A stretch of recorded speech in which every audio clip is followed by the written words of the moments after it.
Subscribe channel Truth.id dan aktifkan lonceng notifikasi untuk mendapatkan informasi seputar live streaming dan video khotbah terbaru. Posisi tombol subscribe berada di kanan atas channel kami dan jangan lupa nyalakan loncengnya.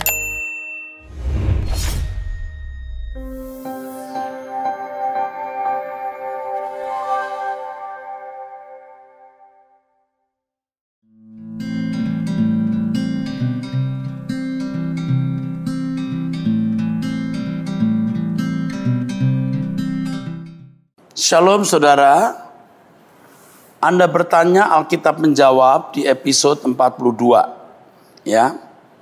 Shalom Bapak Erastus.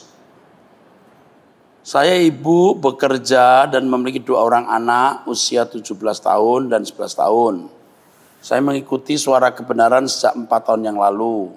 Saya saat ini sudah mengikuti Ekumene Bible Course melalui aplikasi Zoom. Saya sangat berterima kasih kepada Bapak melalui khotbah-khotbah Bapak. Saya benar-benar diubahkan dan bangkit dari keterpurukan saya. Saya belajar mengampuni dan mengasihi. Cara pandang saya terhadap masalah kehidupan sangat diubahkan. Namun demikian ada beberapa hal yang ingin saya tanyakan kepada Bapak. 1. Bagaimana menyikapi suami yang mengukur pendudukan diri istri hanya dinilai dari materi? Saat ini suami saya terikat perjudian. Beberapa kali main perempuan, berlaku kasar kepada saya dan anak-anak. Tidak menafkahi dan penghasilannya tidak tetap karena malas bekerja. Dia menuntut saya menyerahkan seluruh penghasilan saya kepadanya. Tetapi saya menolaknya. Karena menurut pendapatnya itu baru yang disebut pendudukan diri seorang istri. Saat ini selain saya menjadi tulang punggung keluarga kami, saya juga memikul biaya kehidupan mertua dan orang tua saya sendiri. Karena saudara-saudara kandung kami baik dari pihak saya maupun suami belum tergerak hati untuk turut memikul beban orang tua dan mertua ya. Padahal di antara mereka orang-orang yang cukup mampu. Selain itu saya juga harus membayar hutang-hutang atas nama saya yang dia akibatkan. Yang pertama, jangan memberikan uang seperak pun kepada suami yang main judi. Anda memberikan uang berarti Anda ikut terlibat dalam dosa perjudian itu. Apapun resikonya. Apapun resikonya, jadi artinya sudah seluas-luasnya yang saya maksud ini. Saya salut kepada ibu yang memikul beban dari orang tua dan mertua. Ibu hatinya mulia.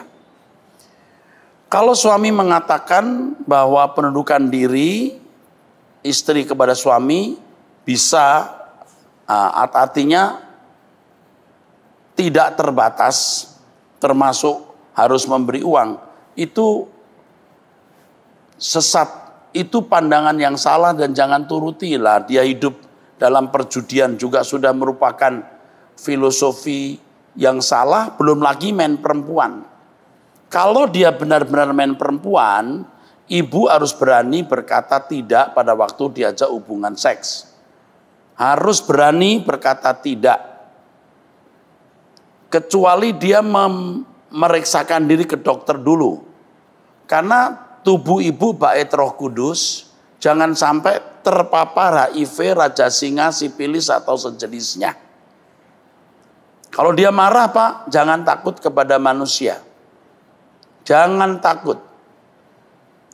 Orang-orang seperti ini nanti akan ditindak Tuhan kalau ibu tidak banyak bicara. Diam saja.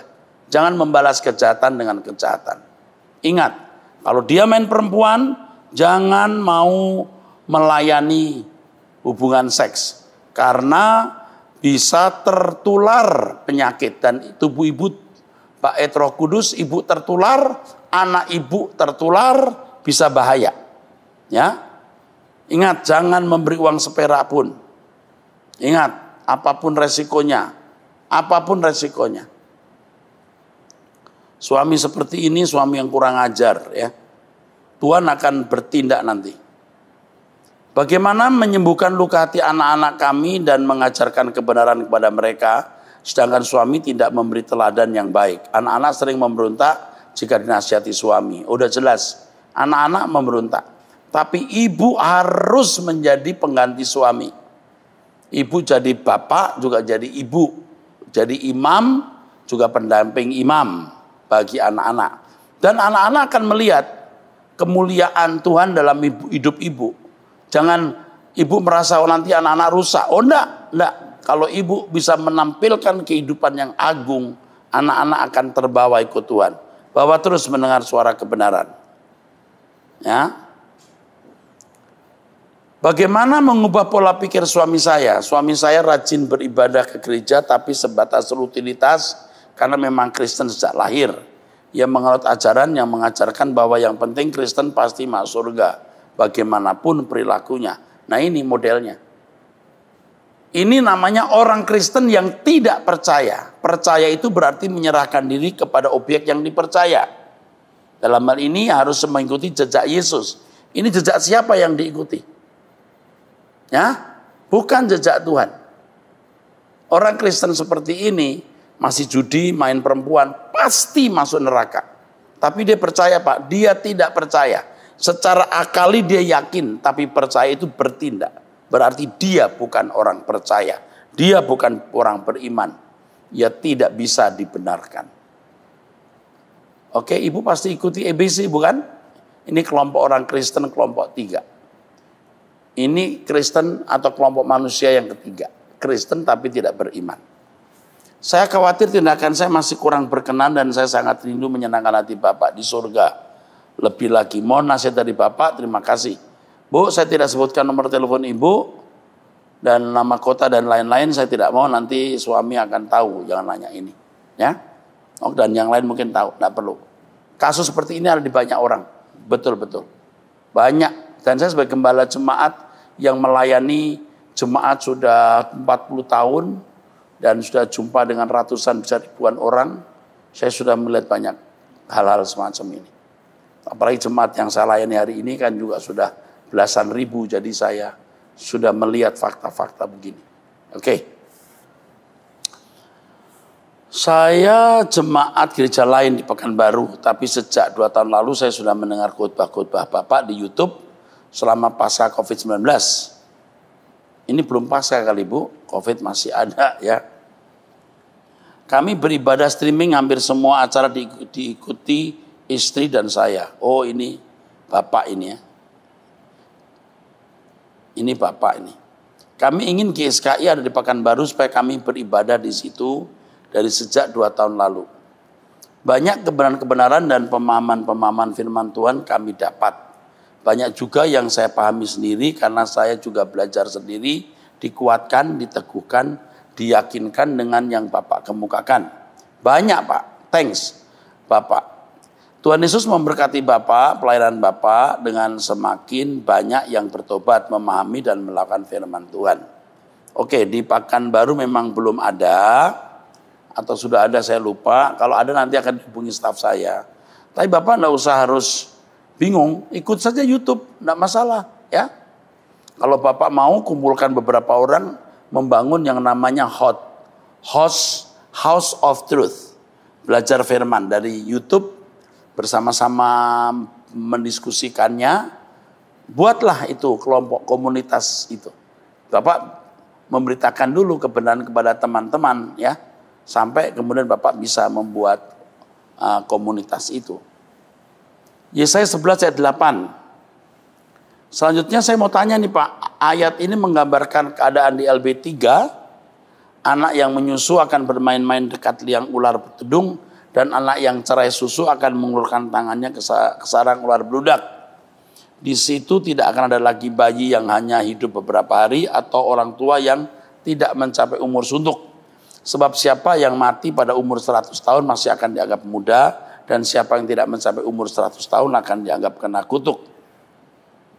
Sebenarnya ini menggambarkan kemakmuran Israel hari ini. Kalau dulu begitu mudah kematian terjadi, tapi nanti orang bisa berumur suntuk. Nanti itu sekarang. Sebenarnya nubuatan-nubuatan itu digenapi sekarang. Israel hari ini. Apakah di LP3 ada kematian? Tidak ada. Maka ini bukan menunjuk LB3. Apakah ada kelahiran di LB3? Belum tentu. Belum tentu, bisa ya, bisa tidak. Nanti saya akan jelaskan suatu hari mengenai apakah ada perkawinan di surga. Ini soal yang sering saya dibully orang. Saya tidak mengatakan pasti ada, juga saya tidak mengatakan tidak ada. Karena Alkitab memang tidak menjelaskan. Dan kalau seks itu kudus, memang rancangan Allah semula itu seks. Cinta itu indah. Apakah itu mungkin? Bisa mungkin, bisa tidak. Tapi itu tidak didasarkan pada hawa nafsu saya ya. Bukan. Berdasarkan Alkitab, saudaraku. Ya, berdasarkan Alkitab, saudara. Tapi di dalam Injil ada dikatakan orang tidak kawin mengawinkan seperti malaikat, itu gimana Pak? Itu menunjuk perkawinan levirat. Kalau seorang bapak, seorang suami meninggal belum memberikan anak untuk istrinya, saudaranya harus bisa memberi keturunan dan seterusnya. Nah, saudara yang kedua meninggal, saudara yang lain. Saudara yang ketiga meninggal, saudara yang keempat. Nah, kalau semua meninggal nanti di surga gimana? Nah, itu kan perkawinan levirat. Di surga nggak ada kematian, itu masalahnya. Seandainya manusia tidak jatuh dalam dosa pun nggak ada kematian levirat loh. Satu orang pasti punya satu pasangan dan itu abadi, ya itu pasti begitu. Oke. Saya juga banyak mendengar pendeta-pendeta yang lain baik di gereja maupun di YouTube. Kesimpulannya pengajaran Bapak yang terbaik dan isinya kemurnian berfokus pada Injil. Dan implementasinya yang dapat kami lihat, nilai dan rasakan. Terima kasih atas pengajaran Pak Erastus karena mengubah saya menjadi lebih baik. Mengajar untuk memahami secara keseluruhan tentang keselamatan yang esensinya adalah perubahan kodrat berdosa menjadi kodrat ilahi. Dari kodrat dosa menjadi kodrat ilahi. Totally, dan itu proses yang progresif. Ya, saya pikir saya mengerti secara total dan untuk mencapainya harus berjuang. Huruf besar semua. Harus berjuang. Thanks Pak Eras. You are welcome. You are most welcome. Kepada yang kekasih, Bapak Juni Siaan, 55 tahun, Pekanbaru. Horas holong urakutuho di bakasan Tuhan. Lai. Puji Tuhan. Ini Pak Juni ya. Makasih. Senang dengar yang begini hati saya ya, senang. Selalu Pak Restus izinkan saya bertanya dari 083877770 sekian. Oke. Saya dan pasangan sedang berkomitmen untuk membangun mezbah doa subuh. Tapi mengapa di beberapa kesempatan, kadang sering juga, saya merasa pujian dan penyembahan kami seperti menjadi suatu rutinitas ya Pak. Apa dan bagaimana seharusnya kami menyembah Tuhan? Saudara, itu waktu kita duduk diam di kaki Tuhan itu tidak harus mesti menyembah. Kadang-kadang diam, kadang-kadang merenungkan Alkitab, kadang-kadang dialog. Atau kalau saudara mau mendapat bantuan, itu ada relaxation with God. Di YouTube saya sudah punya 3 atau 4 seri. Jadi bisa di setel 30 menit, ada nyanyian, ada doa. Dan biasanya saya beri kesempatan juga berdoa di relaxation with God, ya. Begitu ya. Tiap hari Jumat saudara bisa ikuti YouTube doa jam 8 sampai 8.30, 8.40 ya. Nah, itu juga bisa. Itu biasanya direkam lalu menjadi itu relaxation with God. Relaksasi bersama Tuhan. Bisa Pak, nanti Bapak akan belajar ya menyembah. Kadang-kadang kita duduk diam di kaki Tuhan, tidak menyembah, kadang-kadang hanya dialog, begitu Pak. Oke, bagaimana menjelaskan kepada anak umur 19 tahun mengenai penyembahan kepada Allah? Anak kami ini merasa bingung dengan penyembahan. Padahal setiap Jumat malam selesai PA kami beberapa kali mengajak menyembah bersama. Tapi dia lebih banyak berdiam diri, mungkin bingung harus berbuat apa. Ya belum bisa. Berarti belum bisa. Orang tua yang harus mengajak.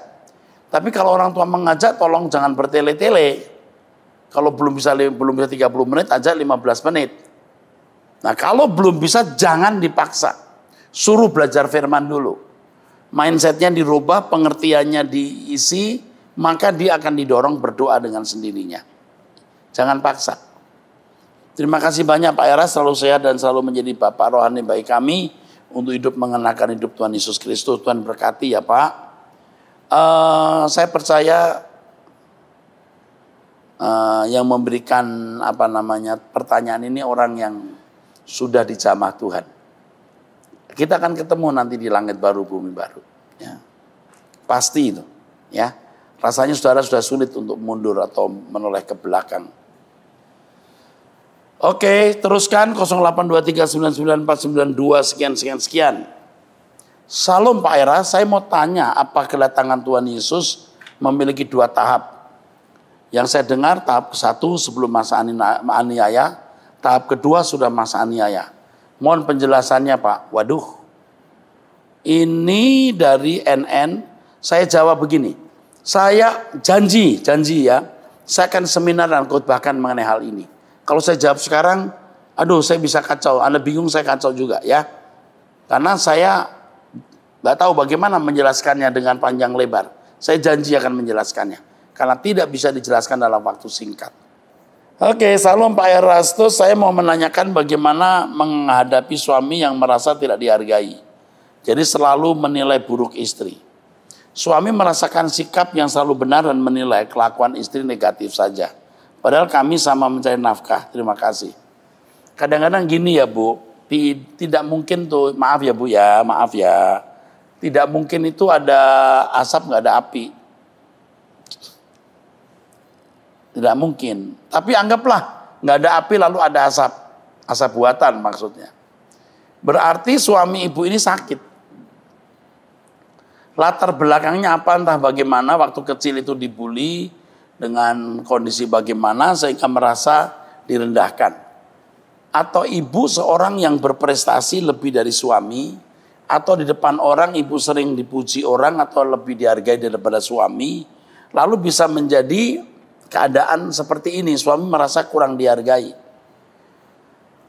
Seringkali ya Bu ya, sikap istri itu tanpa sadar merendahkan suami atau suami merasa direndahkan. Atau sikap suami yang tidak bermaksud merendahkan istri, istri merasa direndahkan. Di sini mohon hikmat Tuhan Bu. Minta hikmat Tuhan. Tuhan akan kasih hikmat. Asal ibu sungguh-sungguh ya mau menyenangkan hati Allah. Jadi kita tidak mau melukai suami bukan karena kita takut suami, tapi takut Tuhan. Dan karena kita mau menyelamatkan dia. Minta hikmat Tuhan Bu, dan koreksi diri. Kalau kita berdiam diri 30 menit meditasi kontemplatif ya, di hadapan Tuhan ya. Itu yang buram menjadi terang. Warna-warna yang tadi yang gak jelas jadi jelas. Nah itu dia.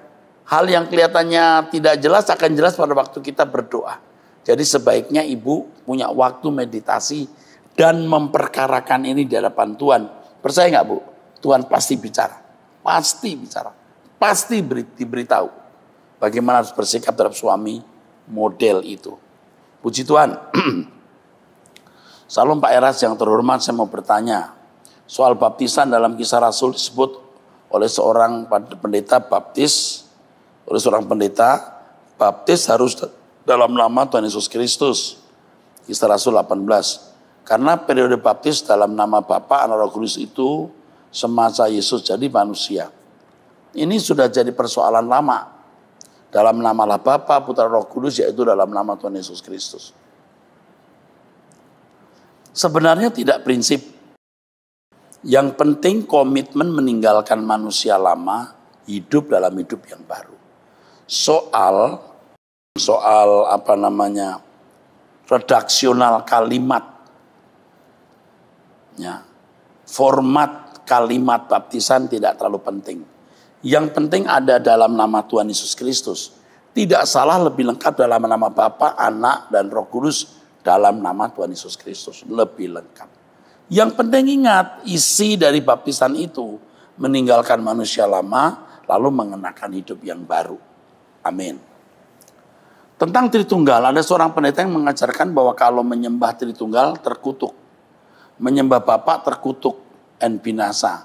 Mengenai hal ini saya jadi bingung karena yang harus kita sembah itu hanya Tuhan Yesus Kristus. Allah yang benar. Bapa kiasannya. Allah itu esa. Di Alkitab tidak ada Tritunggal. Itu hanya ajaran Tertullianus dari Calvinis. Mohon penjelasan Pak Eras. Karena saya tidak mau salah menyebut dan memanggil Tuhan yang saya sembah. Saya harus mengatakan ya, ajaran ini tidak tepat. Allah Bapa, Tuhan Yesus anaknya, dan Roh Kudus rohnya Bapa. Yang mewakili Bapa dan Anak di tengah-tengah kita. Kita berdoa kepada Allah yang hidup, kita berdoa kepada pribadi-pribadi ini. Ya. Mungkin ini pendeta yang menganut Unitarianisme. Dan itu tidak tepat. Yang tepat itu Tritunggal. Tetapi penjelasan Tritunggal harus benar. Saya masih berhutang ini kepada masyarakat mengenai penjelasan Tritunggal. Karena di dalam hal ini saya sering dan lama dibully. Nanti saya sedang tulis bukunya, kalau sudah jadi saya bicara.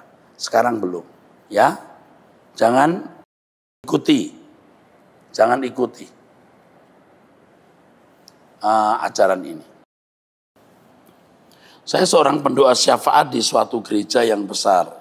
Tapi semenjak saya mendengar khotbah Pak Eras di YouTube dan sering ikut ibadah di Arta Gading, saya menjadi tidak bergairah melayani gereja saya karena saya banyak melihat penyimpangan-penyimpangan di gereja saya.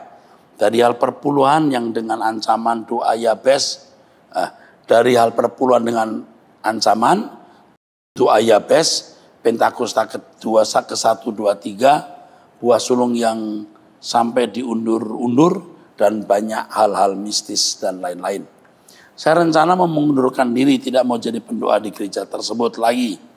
Bolehkah saya stop pelayanan karena sudah tidak ada hati lagi, tidak ada damai sejahtera, karena pendoa hidupnya tidak sesuai dengan karena para pendoa rekan-rekannya hidupnya tidak sesuai dengan Alkitab, hanya pencitraan saja. Waduh. Saudara tanya Tuhan dulu nih. Harus tanya Tuhan dulu. Baru Anda ambil keputusan itu. Tapi kalau sudah begini, saya sudah lihat ibu ini kayaknya juga sudah nggak betah di situ. Jadi pendoa syafaat juga, tapi tidak harus di tengah-tengah mereka. Tapi kalau Tuhan suruh ibu di tengah-tengah mereka untuk menggarami, nah itu kan jadi masalah, ya. Doa dulu ya. Tapi percayalah Tuhan akan memberi jawaban. Oke. 0821 894 91 sekian. Saya mempunyai pertanyaan yang mungkin agak menyimpang dari topik Kristen. Manakah yang lebih penting? Apa kita harus lebih memahami maksud dan kehendak Tuhan dan menyenangkan hati Bapa melalui belajar firman Tuhan dan semacamnya, atau belajar mengenai agama lain agar dalam kehidupan sosial kita bisa menyikapi mereka dengan benar? Belajar saja dari Alkitab, tidak usah belajar dari agama lain. Dengan belajar Alkitab kita menjadi cerdas, kita kan bisa menempatkan diri dimanapun secara cerdas pula. Jadi jangan belajar agama lain. Hari ini marak sekali mengenai hal seperti itu. Jangan, tidak perlu. Kebenaran Injil itu luar biasa. Jadi tidak perlu harus belajar ajaran lain ya. Oke. 0857 0857 1 sekian. Salam Pak Erastus. Pak, apa keselamatan dalam Yesus Kristus dapat hilang? Baca buku saya mengenai apa keselamatan bisa hilang. Ini tidak bisa saya jawab singkat. Lalu ikuti penjelasan saya mengenai keselamatan di luar Kristen dan keselamatan. Saudara bisa menemukan di YouTube. Dulu hanya dirilis atau ditaruh satu saja. 5 pertemuan tapi hanya satu yang dirilis di YouTube. Sekarang saya perintahkan semua ditampilkan di YouTube, bisa belajar. Ya, oke, puji Tuhan. Salam Pak Eras, puji Tuhan saya diberkati Tuhan dengan firman yang diberikan Tuhan melalui Pak Eras. Saya sudah mengikuti suara kebenaran sejak 2010 dan melalui firman saya diproses sampai menjadi stres. Dengan keadaan saya masih saja merasa jauh dari standar yang dikehendaki Tuhan. Karena pergumulan hidup saya, terutama kondisi emosi saya yang bisa terganggu, apalagi saat keadaan hidup seakan tidak mendukung, baik dalam keluarga dan pekerjaan. Tapi syukur saya selalu diingatkan oleh firman, walau kebanyakan sudah terlanjur meledak dulu. Ini sama dengan saya juga nih Pak. Tapi saya sudah melewatinya, ya. Saya temperamen juga Pak, ya. Saya sudah melewatinya. Pertanyaan saya, apa saya sudah di jalan yang benar? Karena saya merasa selalu mengecewakan Tuhan lewat keadaan saya yang temperamen ini Pak. Dan dalam keadaan COVID dan keuangan saya yang jujur kadang tidak mencukupi, tapi saya bersyukur saya selalu diberi kuat oleh firman setiap hari karena saya tahu setiap kebutuhan saya pasti dicukupkan oleh Tuhan. Tuhan cukupkan betul, tapi satu, hemat, dua, kerja keras, ya. Tetap cari jalan untuk bisa mencukupi kebutuhan. Permintaan saya, jika saya bisa mendapatkan kopian rangkuman buku yang dalam khotbah Bapak, saya lupa ya, yang mana yang Stephen tenteng-tenteng ke sana kemari sambil dibaca oleh Stephen Pak. Ya oke deh Pak. Tuhan memberkati Pak Eras dan keluarga, semoga keadaan semakin membaik. Dan Tuhan selalu memberi kelegaan dan jalan keluar dari keadaan COVID ini. Karena banyak orang sudah semakin kehilangan harapan dengan COVID ini. Maaf agak panjang Pak Eras, Tuhan memberkati. Ini buku yang mana yang ditenteng-tenteng Stephen. Stephen itu anak saya saudara. Tapi ini ada sekretaris, ada staf saya di sini. Tolong ini nanti dihubungi. Puji Tuhan, Pak kami akan hubungi Bapak, lalu buku apa yang dibutuhkan nanti akan dikirim. Oke? Oke, saya promise ya. Promise. 0813 1606 1 sekian. Saya mau bertanya Pak Eras, kalau ada orang yang tidak pernah ke gereja tapi orang tua dan saudara-saudara Kristen pada saat dipanggil Tuhan didoakan secara Kristen, apakah dia akan masuk surga? Apa neraka Pak? Kalau sudah meninggal, mau didoakan 1.000 orang, 10.000 orang yang nggak bisa merubah nasibnya. Kalau ada orang yang tidak pernah ke gereja, tapi orang tua dan saudara Kristen, pada saat dipanggil Tuhan didoakan. Doa setelah kematian seseorang tidak merubah nasib orang itu. Maka sejak orang itu masih hidup, boyo ke gereja. Ya. Tolong dibimbing, diarahkan, digarami supaya ke gereja. Gitu ya. Kalau sudah meninggal ya udah, nggak bisa lagi. Jadi tidak ada doa setelah kematian. Ya. Doakan Pak supaya anak saya atau suami saya atau keluarga saya diterima di sisi Tuhan. Nggak ada itu, di Kristen nggak ada. Makanya kalau saya memimpin acara pemakaman, nggak mungkin saya berkata, kiranya ya Tuhan arwahnya diterima. Nggak ada. Nggak ada. Kelakuan dia di dunia yang menentukan dia diterima atau ditolak di hadapan Tuhan. Oke, selamat malam Pak Eras. Oh malam juga. Saya mau bertanya bagaimana mengusir setan yang ada dalam rumah. Apa kita harus bersuara atau cukup berdoa dalam hati? Apa doa atau kata-kata yang sebaiknya diucapkan mengusir setan? Apabila sudah diusir masih mengganggu, apa yang harus dilakukan Pak? Yang pertama, saudara jangan takut. Saudara takut, setan berani. Anda berani, setan takut. Tidak mungkin setan itu bisa melukai saudara. Tidak mungkin. Tidak ada setan itu bisa melukai manusia. Kecuali manusia memang miliknya. Biarpun dia bukan orang Kristen, Tuhan pasti lindungi. Yang saya pahami, pasti Tuhan lindungi juga. Setan tidak bisa berbuat semena-mena, sesuka-suka. Seperti yang ada di film-film, itu bohong. Bohong besar. Apalagi Anda orang Kristen. Ya, dia nggak akan bisa menyakiti saudara, nggak akan bisa, paling bikin ribut, gaduh, bunyi glodak. Saya itu di mana? Di luar kota di beberapa hotel sudah mengalami begitu. Saya tidur tiba-tiba lemari kosong isi buak. Waduh, dibuka nggak ada isinya. Kurang ajar nggak itu saudara? Begitu. Terus di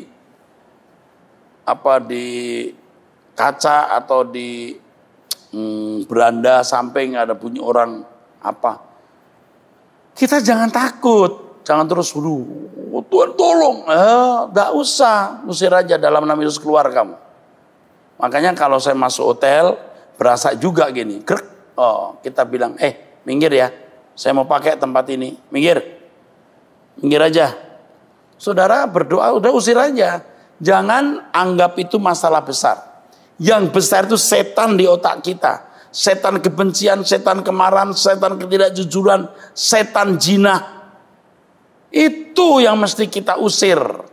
Kalau setan di rumah muncul dalam bentuk bayangan, suara dan lain-lain, itu bukan masalah besar. Jadi jangan anggap masalah besar. Ya, Anda terus-menerus di situ, setan pergi sendiri. Ketika saya menempati satu rumah, itu kira-kira 10 tahun yang lalu, ya, 11 tahun. 11-12 tahun, 11 tahun yang lalu. Saya nggak pernah punya rumah sendiri dalam arti saya tinggal di rumah sendiri.